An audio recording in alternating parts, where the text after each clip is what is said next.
Hey, welcome back. This is Defender Chassis. My name's Scott, and this is day 73 of the new shop project. From yesterday, the form work was completed this morning, and I made sure they got all their sleeves in for all the utilities that I'm going to need in and out. And came back later this afternoon. They had already started pouring concrete. They had a pumper here. I got a couple of pictures. I'll go ahead and insert them right here somewhere so you don't have to look at my ugly mug.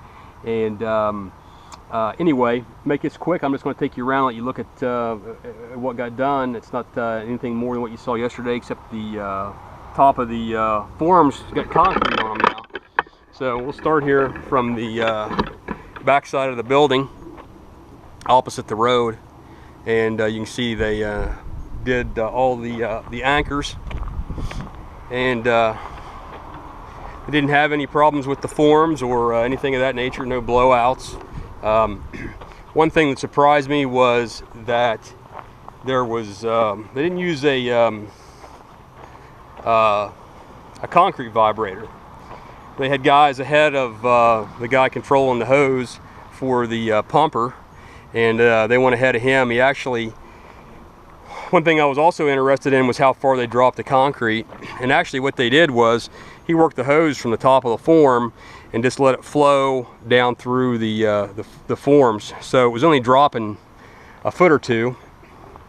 I know there's a concern over separation of aggregate if they actually let that concrete fall too far. So every time I'd seen them pour concrete before, they had let the hose actually stay in the concrete and brought it up as the level of concrete came. But these guys did a little bit different. And there was a guy on the inside of the forms with a hammer as well, and he was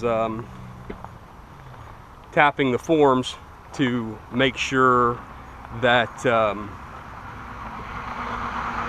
was no honeycombing or anything of that nature.